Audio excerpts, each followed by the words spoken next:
तो चलिए भाई साहब, लेट्स मूव अहेड। बात करते हैं हमारे अगले वाले टॉपिक के बारे में, टॉपिक नंबर 8, जिसका नाम क्या है, कंटिंजेंट कॉन्ट्रैक्ट। सो यहां पे जो आपका ये वर्ड का इस्तेमाल किया गया है, नाम क्या है, contingent.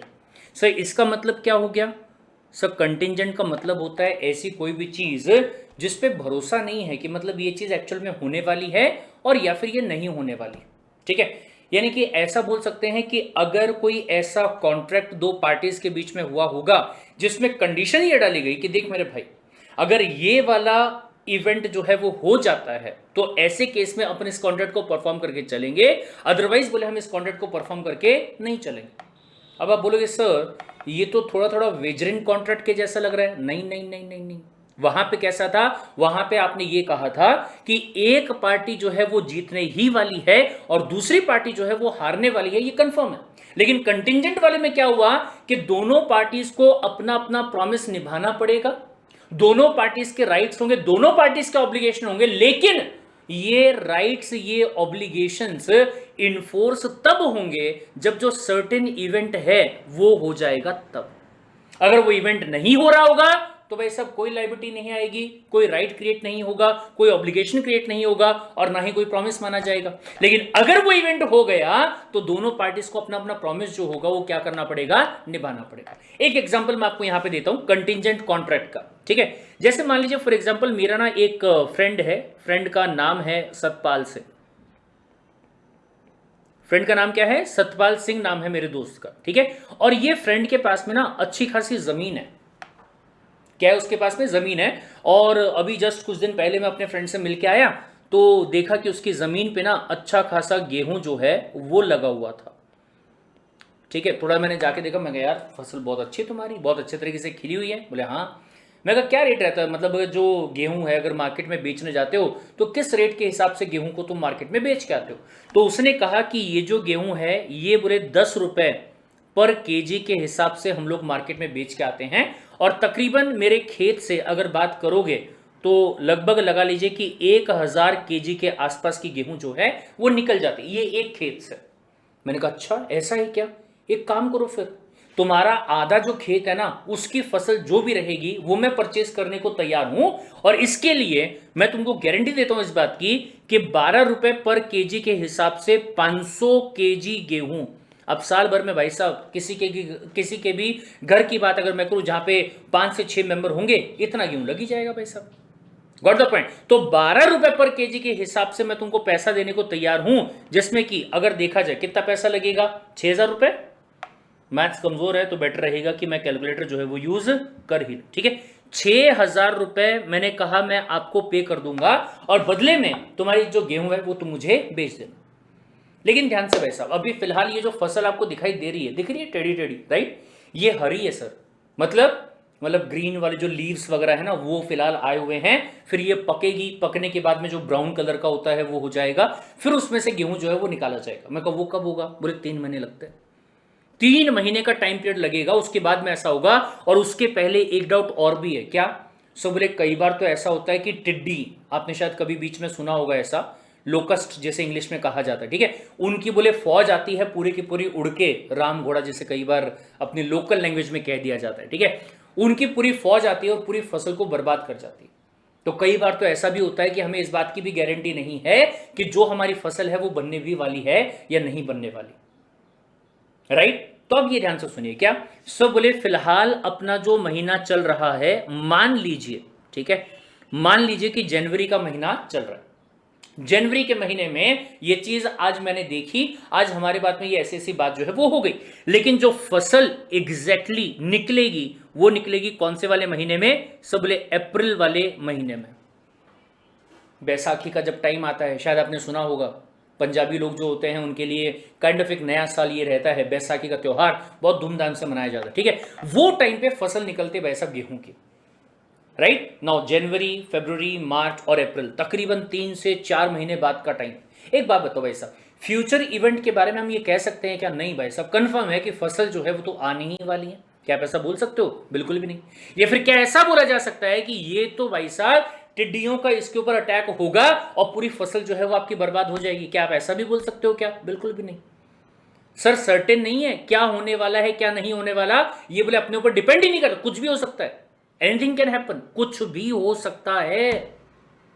Are you getting the point? बोले ठीक है सर। अभी ध्यान से सुनिएगा सर। बोले अगर जनवरी से लेके अप्रैल के बाद, अप्रैल में अगर आप ये वाला काम करने वाले हो तो अप्रैल में हम क्या करेंगे, हम उस इवेंट के ऊपर पूरी तरीके से डिपेंडेंट है। अगर वो इवेंट यहां पे होता है, ठीक है, if that certain event,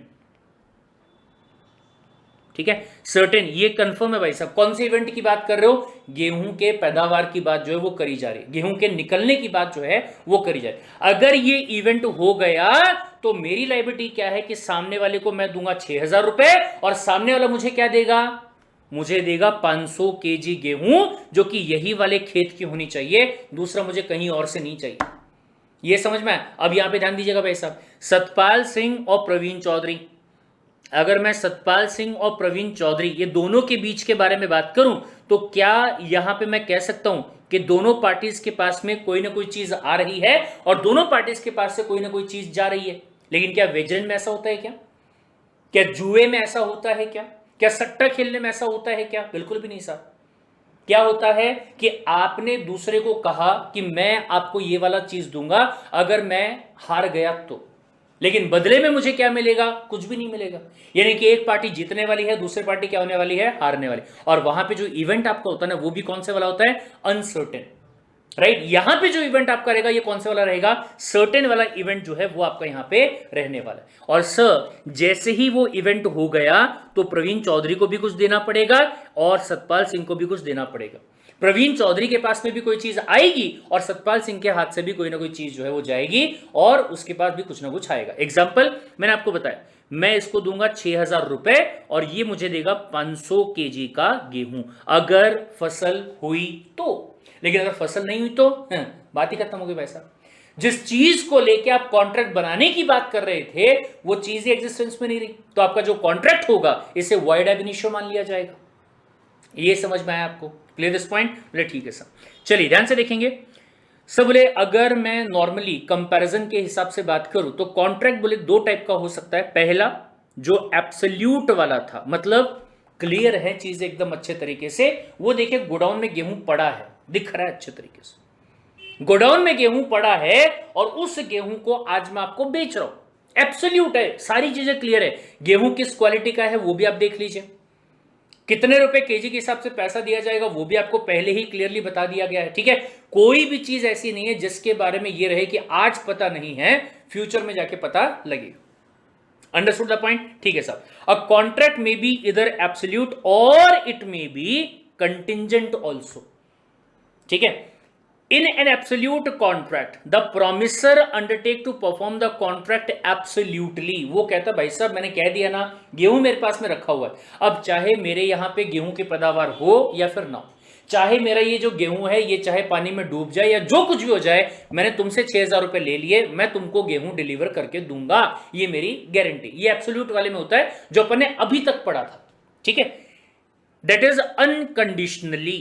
But a contingent contract depends upon the happening or non-happening of the event which is collateral to the contract। collateral मतलब जुड़ा हुआ। देख भाई साहब, अगर मेरी फसल हो गई तो ये फसल का आधा हिस्सा मैं तुमको बेच दूंगा और उसके लिए 12 रुपए पर केजी के हिसाब से तुमसे पैसा ले लूंगा। या फिर दूसरा एग्जांपल, मान लीजिए आप कोई चीज को परचेज करने की बात कर रहे हैं जो कि शिपमेंट के जरिए, जो कार्गो शिप वगैरह रहती है उसके जरिए कोई दूसरी कंट्री से हमारी कंट्री में आने वाला है, या कोई दूसरी सिटी से समुंदर के जरिए हमारे पास में आने वाला। अब भाई साहब वो चीज हमारे पास में है, उसके पहले अगर कोई तूफान आ गया तो, कटरीना नाम का, बिपाशा नाम का, ताउते नाम का, याश नाम का कुछ भी तूफान आ सकता है, और अगर वो शिप ही वहां पे डूब गई तो क्या करेंगे उस केस में?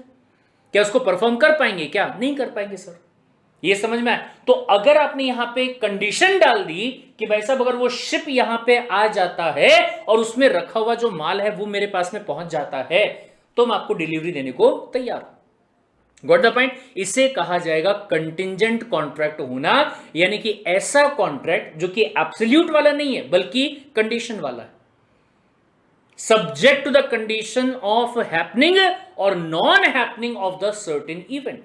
Got the point. चलिए, according to section number 31 Indian contract act के सेक्शन नंबर 31 के हिसाब से अगर बात करें, a contingent contract is a contract to do or not to do something if some event which is collateral to such contract does or does not happen. या तो बोले वो चीज होती है और या तो फिर बोले वो चीज नहीं होती। सर नहीं होती का कैसे बोल सकते हैं? ध्यान से सुनिएगा।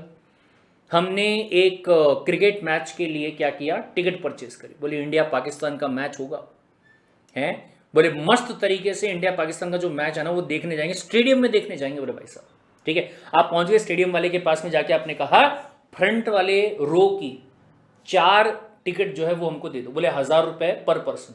ले बोले 1000 रुपए पर पर्सन, ठीक है। 26 तारीख का बोले मैच डिसाइड किया गया, 26 तारीख का बोले मैच डिसाइड किया। बोले ये लीजिए 4 टिकटें, ले लिए अपने 4 टिकटें। अब जिस दिन मैच होने वाला था उस दिन आ गई भाई साहब बारिश। आपने पूरा सोच के बैठे थे कि भाई साहब यहाँ पे मैच होगा और यहाँ पे बोले नारेबाजी करेंगे मस्त अच्छे तरीके से, पूरे मैच का बोले माहौल ही अलग कर देंगे। बोले यहाँ पे टीवी पे अपने फोटो आएगी, सारे परिवार वालों को आपने बता दिया, सारे रिश्तेदारों को आपने बता दिया कि लड़का हमारा बोले आज मैच देखने जा रहा है, ठीक है। टीवी को पहले से ही चालू करके बैठ जाना, सबसे पहली वाली रो के अंदर आपको वहां पे लड़का हमारा दिखाई दे जाएगा। पूरी पब्लिसिटी कर दी आपने, सारे काम कर दिए, ठीक है। लेकिन जिस दिन मैच होने वाला था आप स्टेडियम पे पहुंचे भी, लेकिन बारिश आ गई। क्या हो गई? बारिश आ गई, जिसके वजह से मैच को क्या कर दिया गया? रद्द कर दिया। बोले आज ये इंडिया और पाकिस्तान का मैच होगा ही नहीं, उसको बोले एवरेज के हिसाब से किसी एक टीम को जीता हुआ बता दिया। आपने कहा भाई साहब ये हमारे साथ आपने अच्छा नहीं किया है, इसके लिए तो बोले हम तुमसे बदला नहीं लेंगे, बोले कह के लेंगे।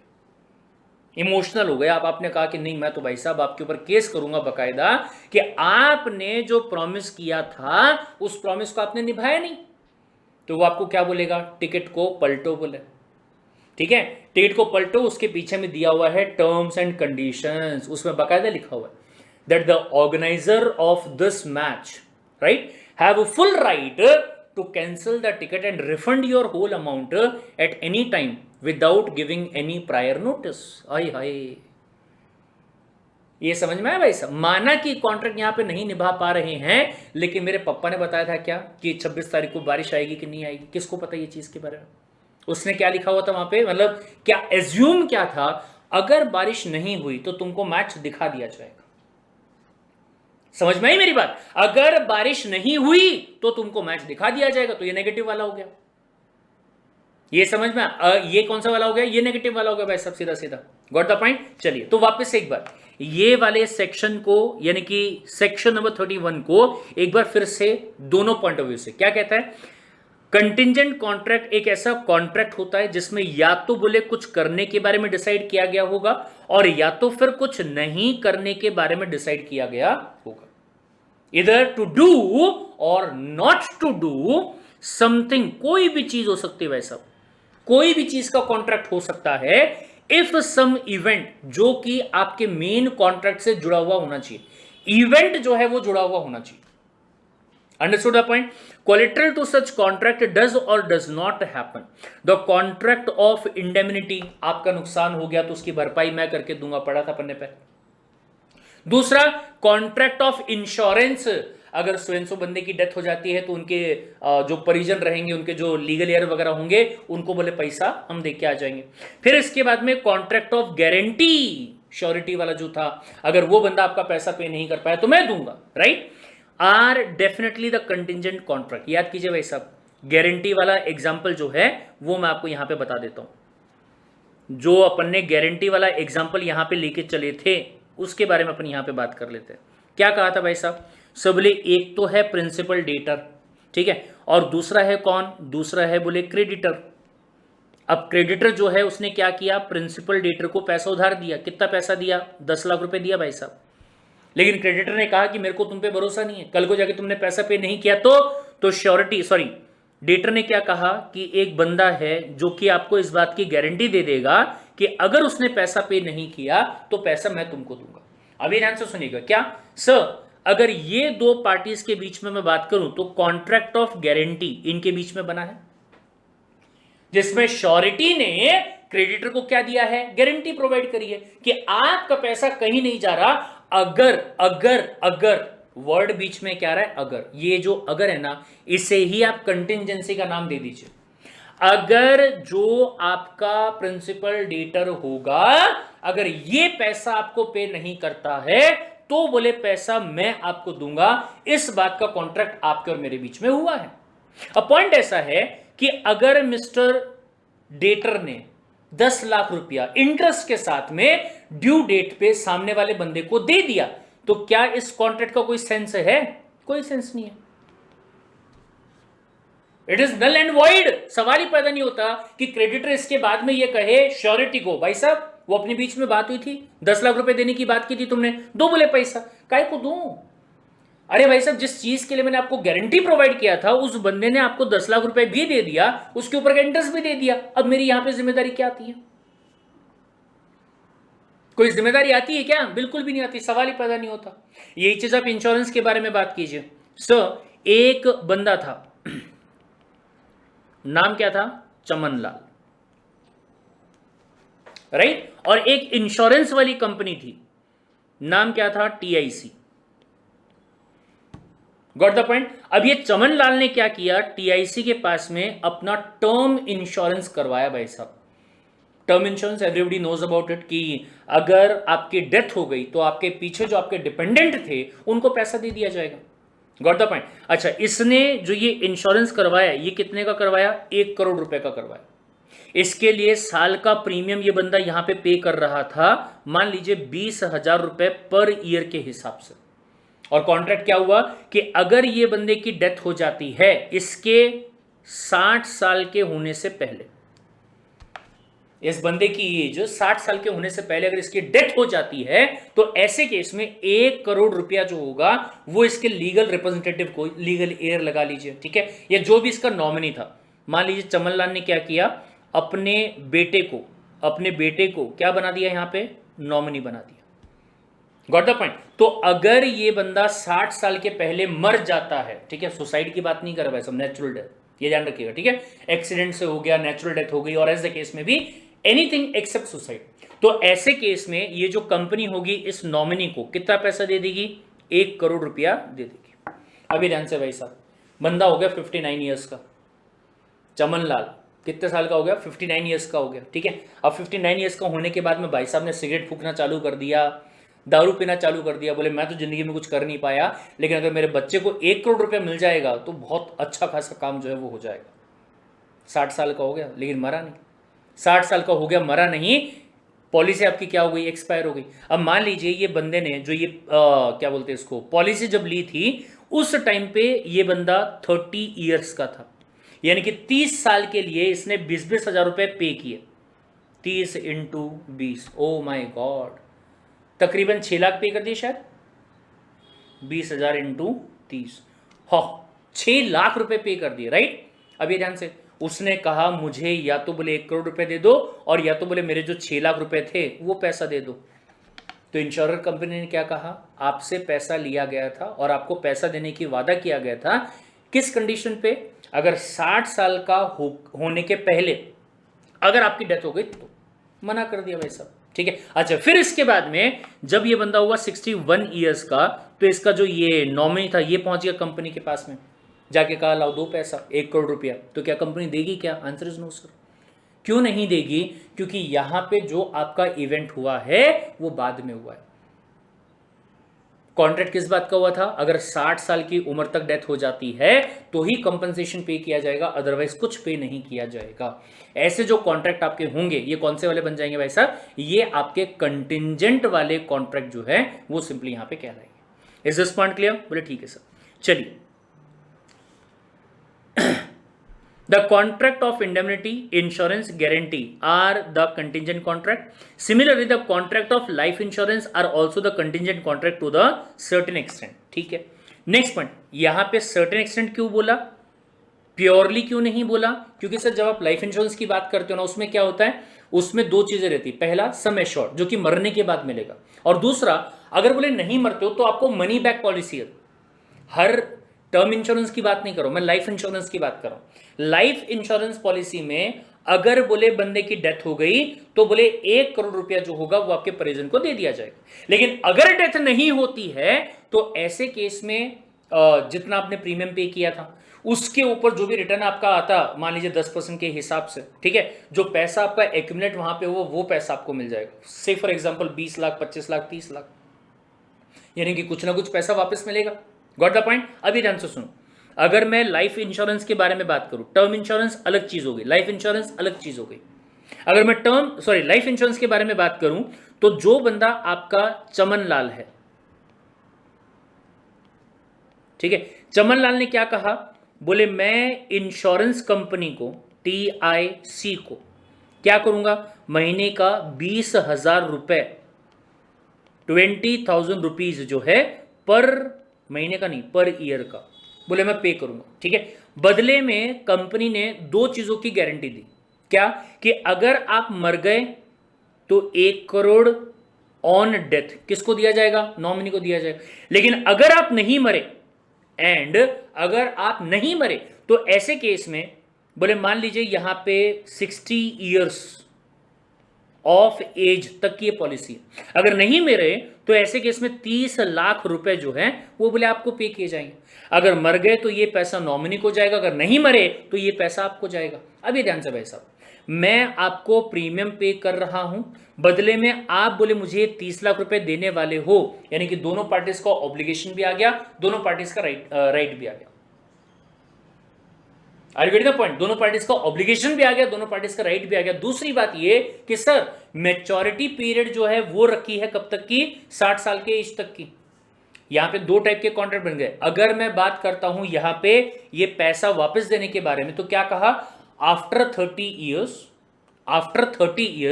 आपको 30 लाख रुपया जो है वो दिया जाए। और टर्म वाले में क्या बोला गया था? या फिर इसी में ही अगर मैं ये वाले चीज के बारे में बात करूं तो क्या कहा गया? अगर आप मर गए, यहां पे अगर वर्ड यूज हो गया है तो कंटिजेंट हो गया, अगर वर्ड यूज नहीं होता है तो फिर वो क्या रहेगा? आपका एब्सोल्यूट वाला कॉन्ट्रैक्ट जो है वो रहेगा। ये समझ में आया? चलिए ध्यान से, characteristics of the essential of the contingent contract क्या कहता है भाई साहब? The performance of the contingent contract depends upon the happening or non-happening of some future event। ये ध्यान रखिएगा भाई साहब, क्योंकि जो इवेंट तो ऑलरेडी हो चुका है, पास्ट में हो चुका है या आज हो रहा है, उसके बारे में तो पता रहेगा, उसमें अनसर्टेनिटी आ ही नहीं सकती, उसमें कंटिजेंसी हो ही नहीं सकती। लेकिन ऐसे वाला इवेंट जो आज नहीं हुआ है लेकिन फ्यूचर के किसी डेट पे हो सकता है, उसके बारे में कैसे बताएंगे भाई साहब क्या होगा क्या नहीं होगा? 100% सर्टेनिटी कोई भी चीज की नहीं है भाई साहब। ये समझ में आया? बोले ठीक है सर।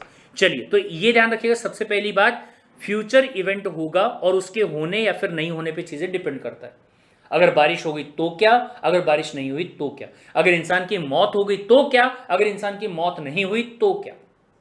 Got it? चलिए next point, a contingent contract is dependent upon uncertain event, मतलब पता नहीं है ना कि वो होगा कि नहीं होगा। ये ध्यान से, उस चीज के बारे में हमें ये नहीं पता कि ये इवेंट होने वाला है और या फिर नहीं होने वाला है। Is this point clear? चलिए, लेकिन कौन से इवेंट की बात कर रहे हो ये कंफर्म है पहले से, कौन से इवेंट के बारे में बात करो ये पहले से कंफर्म है, लेकिन वो इवेंट होगा या नहीं होगा उसके बारे में कोई क्लैरिटी अपने को नहीं है। ठीक है, चलिए next point, the event upon which performance of the contingent contract depends must be collateral और इंसिडेंटल टू द कॉन्ट्रैक्ट। ये सबसे इंपॉर्टेंट चीज है भाई साहब। ऐसी कोई चीज जिसका हमारे कॉन्ट्रैक्ट से कोई लेना देना नहीं है, उसके बारे में आप ये कैसे कह सकते हो कि वो हमारे मेन कॉन्ट्रैक्ट से जुड़ा हुआ इवेंट है? फॉर एग्जाम्पल, मैं आपको मेरी गेहूं बेच दूंगा, अगर चाइना का जो प्रधानमंत्री है अगर वो चेंज हो गया तो क्यों भाई साहब? वहां के प्रधानमंत्री ने आके तुम्हारी गेहूं काटनी है क्या? या जो गेहूं है वो निकाल के देगा क्या? बोले अब मेरा पीएम का पोस्ट नहीं रहा, चलो बोले इसके सतपाल सिंह के खेत में जाके मैं गेहूं निकाल के आ जाता हूं, वहां से रोजी रोटी कमा लेता हूं। ऐसा है क्या? नहीं। कोई सेंस इस बात की? सतपाल सिंह को बड़ी लग रही है।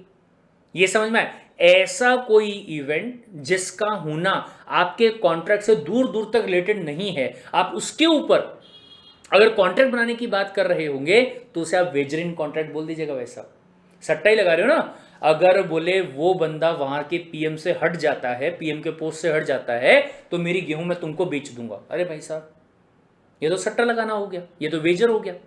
Got the point. अगर उस इवेंट का और हमारे कॉन्ट्रैक्ट का आपस में कोई रिलेशन नहीं है तो उसे आप कंटिंजेंट कॉन्ट्रैक्ट में नहीं काउंट कर सकते।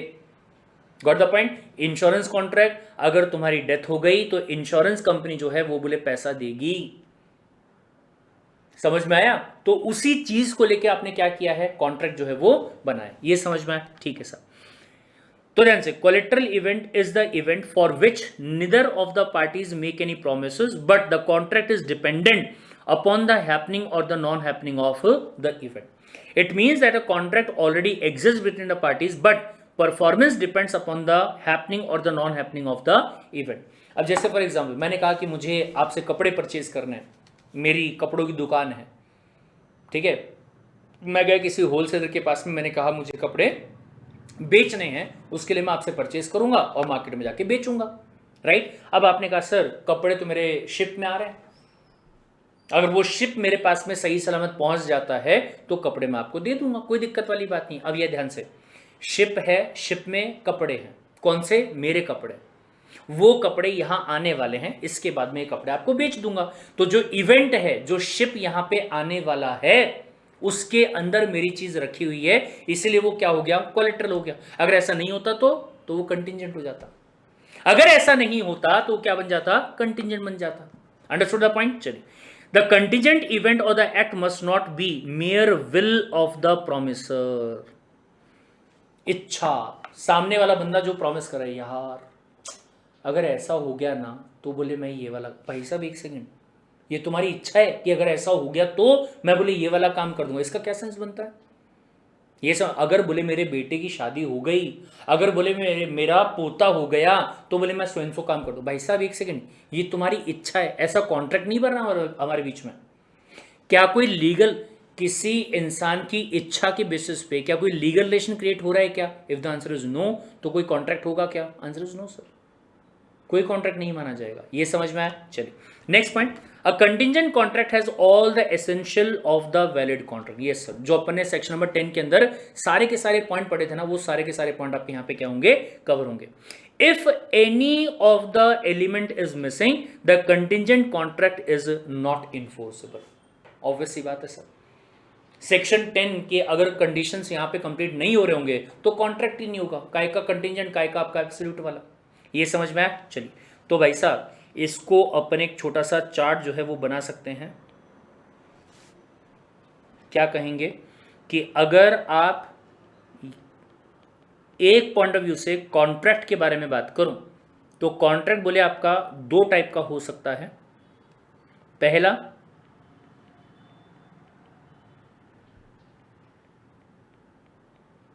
एब्सोल्यूट कॉन्ट्रैक्ट, या फिर अगर आप चाहो तो इसी को ही नाम दे दो, क्या, कॉन्ट्रैक्ट। एब्सोल्यूट कॉन्ट्रैक्ट या फिर इसी को ही नाम क्या दीजिए, कॉन्ट्रैक्ट। ठीक है, इसमें क्या होता है,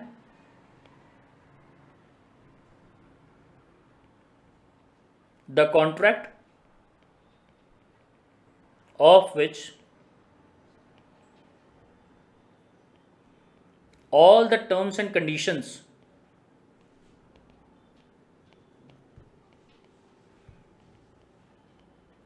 are clear and certain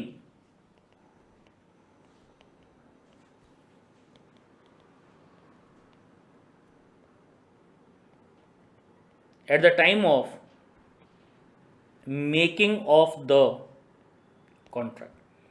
जिस टाइम पे बोले आपने कॉन्ट्रैक्ट बनाया था ना, उसी टाइम पे चीजें क्या हो गई थी, अपनी क्लियर हो गई थी। बोले ये समझ में आया? बोले ठीक है सर।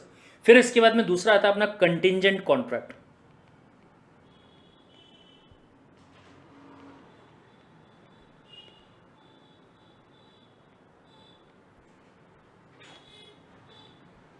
राइट, इसको क्या बोलेंगे अपन, contract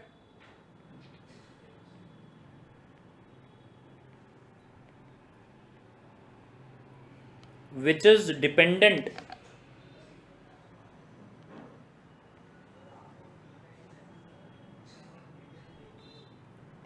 on happening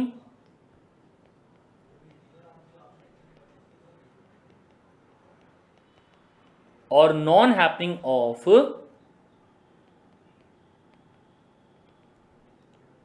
certain event. अब आप बोले सर एक सेकेंड, नोट्स में लिखा हुआ था अनसर्टेन और आप यहाँ पे बोल रहे हो सर्टेन इवेंट। ध्यान से वापस से, कौन सी चीज के होने या ना होने की बात कर रहे हैं वो कंफर्म है, शिप का आना या फिर शिप का नहीं आना। ठीक है, दूसरी बात है सर डेथ के ऊपर आप बात कर रहे थे कि भाई साहब कोई इंसान है उसके डेथ पे बात की जा रही है, अगर उसकी डेथ हो गई तो ऐसा होगा, अगर डेथ नहीं हुई तो ऐसा नहीं होगा, राइट। लेकिन डेथ होगी या नहीं होगी, कौन से डेट पे होगी, ये सर्टेन है क्या, ये सर्टेन नहीं है।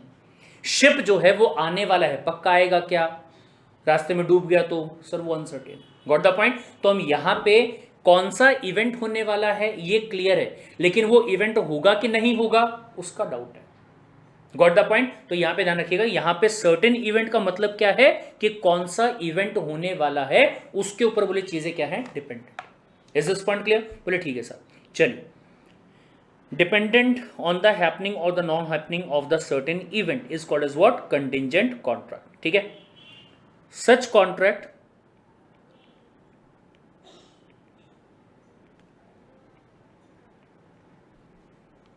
is a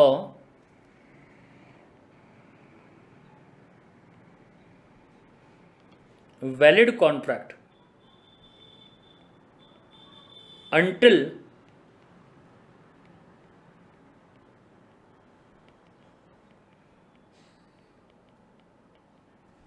it becomes impossible to perform it. Until it becomes impossible to perform it. ये समझ में आया क्या भाई साहब? डन। तो ये लिख लीजिए आप अच्छे तरीके से।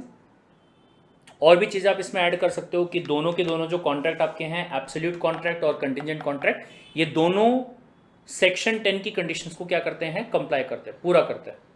बस एक ही फर्क है कि इवेंट होगा कि नहीं होगा वो अपने को यहां पे क्लियर नहीं है। Understood the point? चलिए, दूसरा ये वाला कंटिजेंट कॉन्ट्रैक्ट वाला, इसको भी आप नोट डाउन कर लीजिए। That's it. चलिए, एक छोटा सा ब्रेक यहाँ पे लेते हैं। ब्रेक के बाद में आगे और काफ़ी चीज़ें डिस्कस करेंगे, रूल क्या है, रूल के एक्सेप्शंस वगैरह क्या है, उन सब चीज़ों के बारे में।